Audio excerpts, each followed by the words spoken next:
Hey guys, it's JC Theater Yu-Gi-Oh here, and I'm coming at you today with a Monarch or Domain Monarch deck profile for you. Domain Monarchs have always been an interesting deck to me because obviously the biggest thing about them is the fact that they're focused on tribute summoning and they don't use an extra deck. For the most part, because of the fact that they don't use the extra deck and so many reasons why budget players have a problem making decks is because of the extra deck being so expensive. Domain Monarchs often feels like a very good budget option. Because of the ban list, this deck actually also has slowly gotten things peeled off recently, so it's actually better now than, not ever, but definitely than it was this time last year.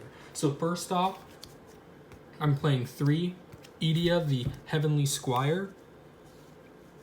Now, she's a really good starter card. What she does is if she's normal or special summon, you can special summon one monster with 800 attack and 1000 defense from your deck in defense position, except another copy of herself. And also, you can't special summon monsters from the extra deck for the rest of the turn.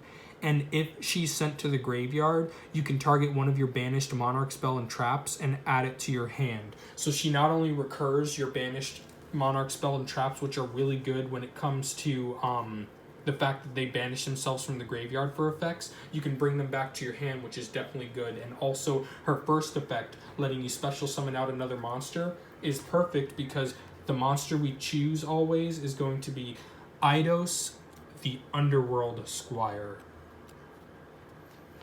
Eidos has the effect where if he's normal or special summon during your main phase, you can tribute summon one monster in addition to your normal summoner set. You can only gain that effect once per turn, but you can banish him from your graveyard to target one monster with 800 attack and 1000 defense, except a copy of himself, and special summon it in defense position, and you cannot special summon from the extra deck the rest of that turn. He's good because what you do normally is you summon out Eidos, and then you bring this guy out, and then you're able to tribute both of them or just one of them for a higher level Monarch monster. Additionally, once these guys go into the graveyard, the next turn you can banish him in order to special summon out Eidos from your graveyard and then be able to bring out another one of these from your deck. So it's definitely the greatest part about Monarchs, in my opinion, or one of the great parts, is the fact that a lot of the cards kind of loop themselves from the deck back out onto the field to help you with your tribute summon, which is good because this deck can be quite bricky. So those were actually the only not tribute summon monsters in the deck, which when I get to my spicy tech options and the spell and traps, you'll see why. So next up, the most recent removal off the ban list, the newly unlimited Aether, the Heavenly Monarch. You can tribute summon Aether either with the 2 tributes because she is level 8, or with 1 tribute if you're tributing an already tribute summoned monster. That's a lot of tributes in a sentence, but trust me, it makes sense. When she's tribute summoned, you can send 2 Monarch spell or trap cards with different names from your hand or deck to the graveyard in order to special summon one monster with 2400 or more attack and 1000 defense from your deck to your field, but during the end phase, it bounces back to your hand. Additionally, you can banish one Monarch spell or trap card from your graveyard during your opponent's turn in order to tribute summon her out onto the field as a quick effect. Aether is definitely very good because what you can do is once you tribute summon her out, you can simply send those 2 Monarch spell and traps from your hand or deck to the graveyard in order to special summon out another copy of herself, and then you can bounce her, you have to, but bounce her back to your hand during your end phase and just repeat that cycle over and over and over again. And it's actually quite good. And the fact that she's back at 3 is a definite help to the deck, in my opinion.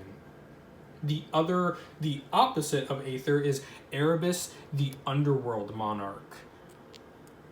Erebus has a similar style of effects, like how he also can be tributed by tributing one already tribute summon monster, or of course 2 monsters since he is level 8. Additionally, if he is tribute summoned, you can send 2 Monarch spell or traps with different names from your hand or deck to the graveyard, and if you do, shuffle 1 card from your opponent's hand at random, graveyard, or their side of the field into the deck.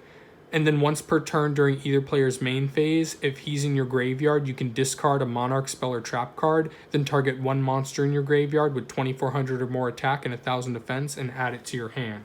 So when Aether was at 1, this was a good option to get Aether back from your graveyard, but he's still definitely very good, and he's great spot removal, being able to bounce a card on the field, in the hand, or graveyard back into the deck. Probably the best monster, though, in terms of like rogue competitiveness against like the metagame and all that good stuff, is probably Vanity's Fiend, which has the simple effect of not being able to be special summoned, but also neither player can special summon monsters. This is definitely a very good floodgate. It's like a pseudo domain because he has pretty decent attack. And in modern Yu-Gi-Oh, a lot of decks have very low attack monsters that can kind of swarm in order to bring out like link monsters and other extra deck monsters. But he prevents your opponent from even special summoning. So if you don't have Domain of the True Monarchs, which prevents your opponent from extra deck summoning, this is a very good option as well, just to kind of lock your opponent down even more. And then, as you saw from Aether and Erebus, the Monarch stats, quote unquote, are 2400 or more attack and 1000 defense. Sadly, Vanity's Fiend does not have that stat line, but Majesty's Fiend does.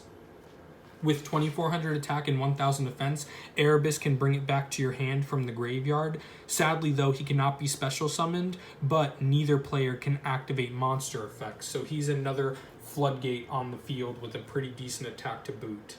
Now on to the spell and traps. First up, I play the 1 Foolish Burial.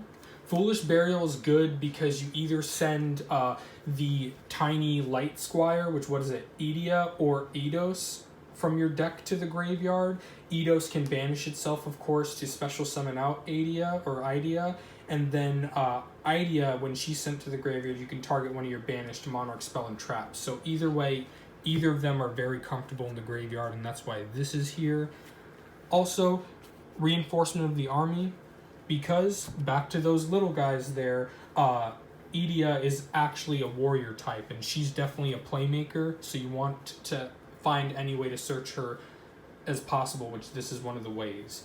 And another way is a copy of 1-for-1 to discard a monster in order to special summon out an Edea from your deck onto the field, which is extra good because if you discard Eidos to the graveyard, then you can already bring Edea back the next turn to have her start her plays all over again, since you already have the Eidos in the grave. Next up, for some more searching, I play the 1 Terraforming for the field spell. And then, of course, like I said, field spell, we play 3 copies of it. 3 Domain of the True Monarchs. This is the whole reason this deck exists, in my opinion, because it's one of the greatest floodgates in the game of Yu-Gi-Oh, in my opinion. What this does is, while you have no cards in your extra deck and you are the only player that controls a tribute summon monster, your opponent cannot special summon monsters from the extra deck.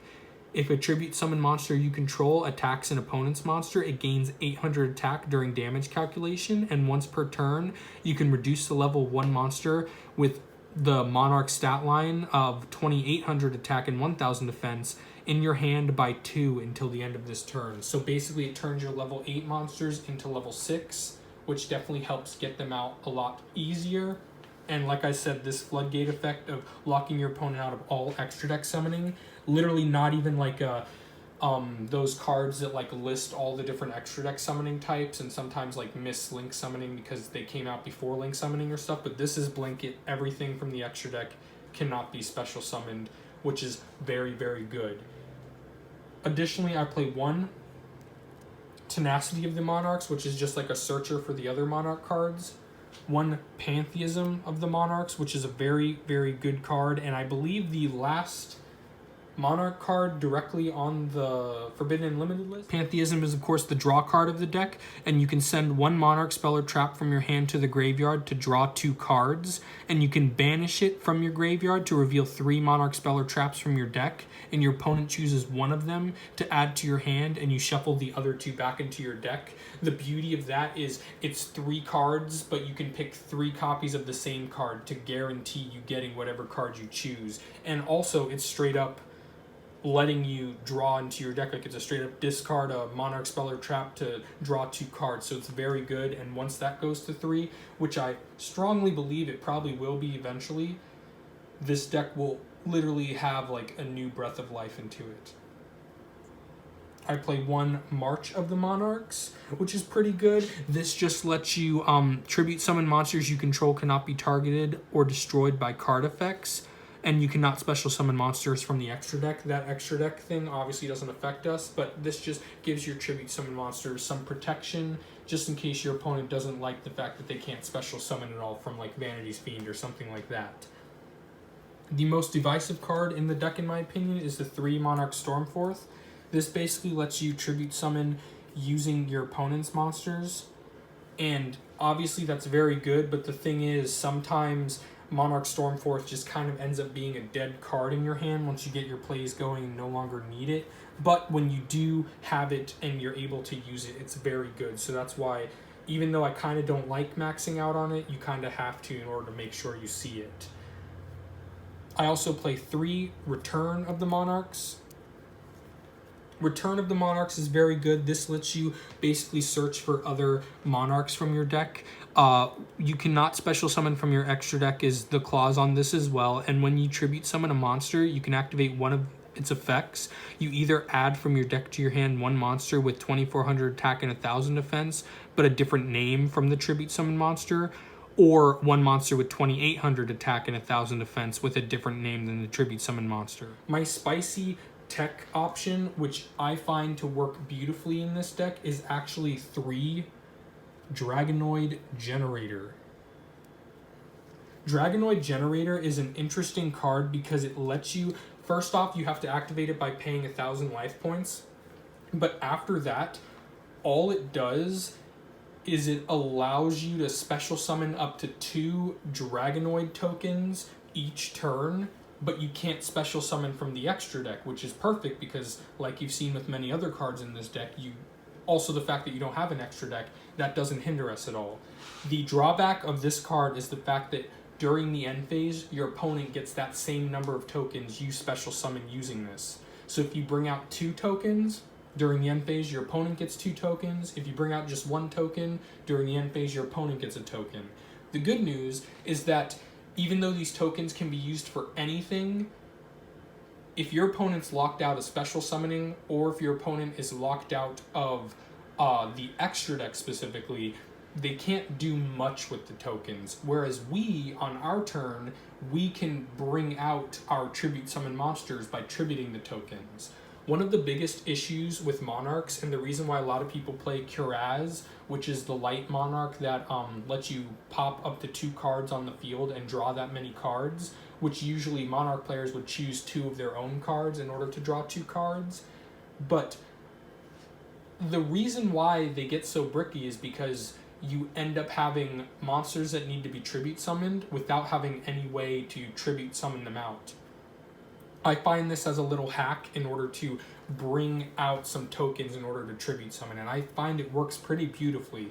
The biggest drawback, of course, is the fact that if you don't have domain, if Vanity's Fiend is on the field, you can't use this card's effect, but what you can do is you can use this card's effect to bring out a single token and then tribute it for Vanity's Fiend, and then your opponent doesn't get a token because you can't special summon you can't special summon one of the Dragonoid tokens because of Vanity's Fiend. If for some weird reason they have some tokens and you have Vanity's Fiend on the field, though, they can't use them for the extra deck or for any kind of special summoning. And ultimately, this card and Domain just make it to where those tokens are basically useless. Your opponent gets some bodies to protect themselves, but they can't go into any extra deck. So that's why I think this card's actually quite good in the deck. Additionally, I play 3 The Monarchs Erupt as my first trap cards.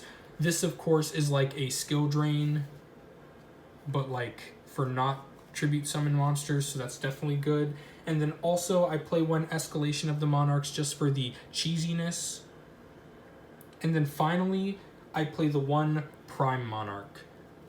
There Can Be Only One is a very good card, but I like to kind of spam out a bunch of Erebuses, or not Erebuses, sorry, a bunch of Aethers through its effect. I kind of like the fact that you can special summon out another copy of herself onto the field, so you have 2, and then during the end phase, you bounce the 1 back to your hand. The next turn, you tribute summon her out, and then continuously do that. So There Can Be Only One, though it is a very good option. I personally don't like running it in this deck, but by all means, just take out the Dragonoid Generators or something like that if you don't agree with it.